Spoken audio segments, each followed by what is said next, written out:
This is just a little flow that I've come up with. Essentially, I have like 54 accounts currently running doing outreach for selling the medical supplies that I sort of spoke about earlier. And two things that I've noticed is number one, because I have so many accounts running, I'm not actually able to source leads fast enough. So I'm actually going through manually and adding them in myself. But also sometimes, of course, you can get pretty targeted with like Boolean search, but you do find like people are coming into your search that aren't quite relevant enough.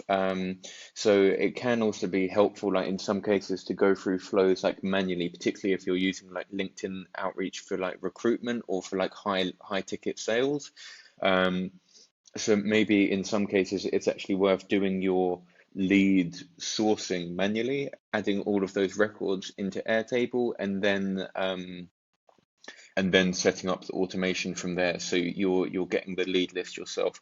So if you do have like a scenario like this, I just wanted to show you a quick like interesting thing that I just discovered actually.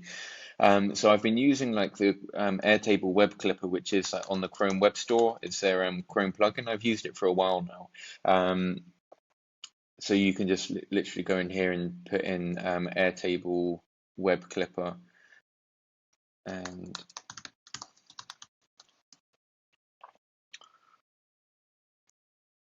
and it will just install like directly in Chrome. So you can use this on like any page. Now, usually I use it for like screenshots and things like that.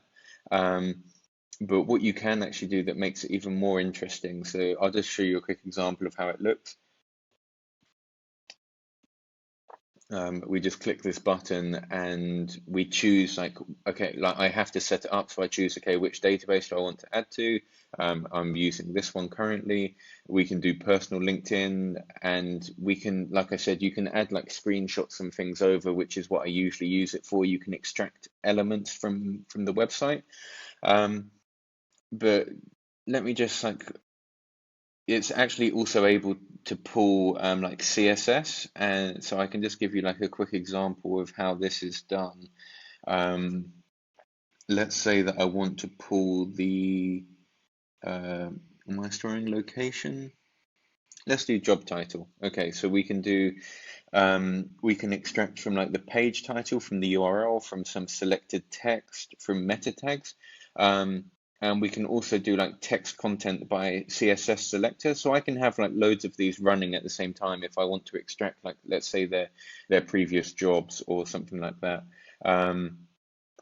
So currently I want to take job title. So what you will do is you'll just inspect this element, and it's going to pull up this window. And here, if you see this like highlighted section, we just right click, and we go to copy selector, and this pulls in like the CSS path, so the Airtable then knows how to identify it. We just click done, and we can, I think that's saved already actually. So currently I'm just doing this for first name. I haven't got any use for the job title, to be honest. I'm just using it as a demonstration for you. Um, and then if we click on Airtable Web Clipper, add to database, so you can see it's pulled in his job title. It's also pulled in his first name. And unfortunately, like LinkedIn have actually been pretty clever about how they hide this result. So I actually have to do this part manually still. I have to manually copy the URL because it's different to this one. I'm connecting on regular LinkedIn, not Sales Navigator. And then we just click add record and it's done.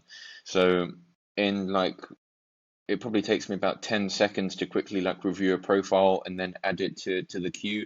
So this is a good way. It is manual, but you're automating like as much as possible of the flow. Obviously there are like other ways we can automate it, but this is just if you need to actually manually build lead lists because they're like really targeted, you need to have some like type of approval in place first.